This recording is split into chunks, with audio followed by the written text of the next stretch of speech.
Hi guys, welcome back to my new channel. ನಾನು ತೇಜಸ್ವಿನಿ. ನನ್ನ ಒಂದು ಲೈಫ್ ಸ್ಟೈಲ್ನ ತೋರಿಸ್ಬೇಕಂತ ನಾನು ಒಂದು ಯೂಟ್ಯೂಬ್ ವ್ಲಾಗ್ನ ಮಾಡ್ತಾಯಿದ್ದೀನಿ. ನನ್ನ ಯೂಟ್ಯೂಬ್ ಬ್ಲಾಗಲ್ಲಿ ಒಂದು ಲೈಫ್ ಸ್ಟೈಲ್ ಮತ್ತು ಫ್ಯಾಷನ್, ಹಾಗೆ cookies and travel, product review, ಹೀಗೆ ಎಲ್ಲ ಕಂಟೆಂಟ್ನ ಇಟ್ಕೊಂಡು ಒಂದು ಯೂಟ್ಯೂಬ್ ವ್ಲಾಗ್ನ ಮಾಡಬೇಕು ಅಂದ್ಕೊಂಡಿದ್ದೀನಿ. ಸೊ ನನಗೆ ನಿಮ್ಮ ಸಹಕಾರ ತುಂಬ ಮುಖ್ಯವಾಗಿರುತ್ತೆ ಇಲ್ಲಿ. ಹಾಗೆ ನಂದು ಇಲ್ಲಿ ಹಾಸನ ಜಿಲ್ಲೆ, ನಮ್ಮದು ಇಲ್ಲಿ ಚನ್ನರಾಯಪಟ್ಟಣ ತಾಲೂಕು. ಇಲ್ಲೇ ಒಂದು ಚಿಕ್ಕ ಹಳ್ಳಿ ನಮ್ಮದು, ದಿಡ್ಗ ತುಮಕೂರು ಅಂತ. ಅರೌಂಡ್ ಒಂದು ಚನ್ನರಾಯಪಟ್ಟಣಗೆ ಮತ್ತು ನಮ್ಮ ಊರಿಗೆ 25 ಕಿಲೋಮೀಟರ್ ಆಗುತ್ತೆ. ಇಲ್ಲೇ ನಮ್ಮದು ಕಾಲೇಜ್ ಬಂದು ಚನ್ನರಾಯಪಟ್ಟಣನೇ. ನಾನು ಫೈನಲ್ ಇಯರ್ BA ಓದ್ತಾ ಇದ್ದೀನಿ. ಸೊ ನನಗೆ ಒಂದು ವ್ಲಾಗ್ ಮಾಡಬೇಕು ಅನ್ನೋದೊಂದು ನನ್ನ ಕನಸಾಗಿತ್ತು. ತುಂಬ ದಿನದಿಂದ ನಾನು ಅಂದ್ಕೊತಿದ್ದೆ ಮಾಡಬೇಕು ಅನ್ನೋದೊಂದು ನನಗೆ ಇಷ್ಟ ಇತ್ತು. ಸೊ ಇವತ್ತು ನಾನು ಒಂದು ಪರಿಚಯನ ಮಾಡಿದ್ದೇನೆ. ನಾಳೆಯಿಂದ ಒಂದು ವ್ಲಾಗ್ನ ಶುರು ಮಾಡ್ತೀನಿ. ಇವತ್ತು ಒಂದು ಸಿಹಿ ತಿಂಡಿನ ಮಾಡಿ ನೆಕ್ಸ್ಟು ವ್ಲಾಗ್ನ ಮಾಡ್ಬೇಕು ಅಂದ್ಕೊಂಡಿದ್ದೀನಿ. ಅದು ಪಾಯಸ ಮಾಡ್ಬೇಕು ಅಂದ್ಕೊಂಡಿದ್ದೀನಿ.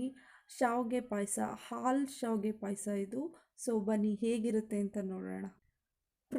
ಅದನ್ನು ಮಾಡೋ ಮೊದಲು ದಯವಿಟ್ಟು ಎಲ್ಲರೂ ಸಬ್ಸ್ಕ್ರೈಬ್ ಆಗಿ ಮತ್ತು ಲೈಕ್ ಮಾಡಿ ನನ್ನ ವಿಡಿಯೋಗಳಿಗೆ. Please please please. ಇಲ್ಲಿ ಪಾಯಸ ಮಾಡೋಕ್ಕೆಲ್ಲ ರೆಡಿ ಮಾಡಿದ್ದೀನಿ.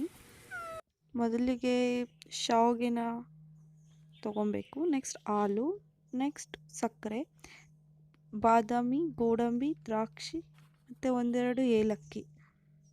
ಇದಕ್ಕೆ ತುಪ್ಪ ಮೇನ್ ಬೇಕು. ಒಂದು ಪಾತ್ರೆಗೆ ಮೊದಲು ತುಪ್ಪನ ಹಾಕಿ ಅದು ಕರಗಿದ ಮೇಲೆ ಚೆನ್ನಾಗಿ ಶಾವಿಗೆನ ಒಂದು ಕೆಂಪು ಕಲರ್ ಬರೋ ಅಷ್ಟು ಹುರ್ಕೊಳ್ಬೇಕು. ತುಪ್ಪದಲ್ಲೇ ಹುರ್ಕೊಂಡ್ರೆ ಫ್ಲೇವರ್ ತುಂಬ ಚೆನ್ನಾಗಿರುತ್ತೆ. ಮತ್ತು ಇನ್ನೊಂದು ಪಾತ್ರೆಗೆ ಸ್ವಲ್ಪ ತುಪ್ಪ, ಒಂದು 2 ಸ್ಪೂನ್ ತುಪ್ಪ. ಅದು ಕರಗದ ಮೇಲೆ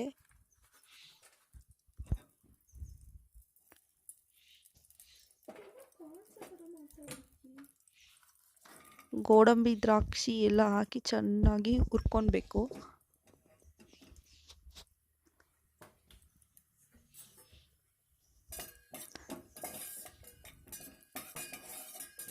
ಅದು ಫ್ಲೇವರ್ ಬರ್ತಾ ಇರುತ್ತೆ, ಚೆನ್ನಾಗಿ ಹುರ್ಕೊಳ್ಬೇಕು. ಅದಕ್ಕೇ ಹಾಲನ್ನು ಹಾಕ್ಬಿಟ್ಟು ಚೆನ್ನಾಗಿ ಕಾಯಿಸ್ಬೇಕು. ಹಾಲು ಕುದೀತಾ ಇರಬೇಕಾದ್ರೆ ಸಕ್ಕರೆನ ಹಾಕಬೇಕು.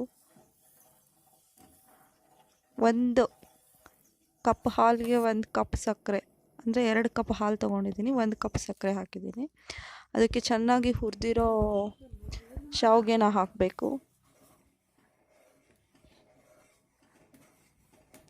ತುಂಬ ಬೇಯಿಸಬಾರ್ದು, ಸ್ವಲ್ಪ ಮೀಡಿಯಮ್ ಆಗಿ ಬೇಯಿಸಬೇಕು.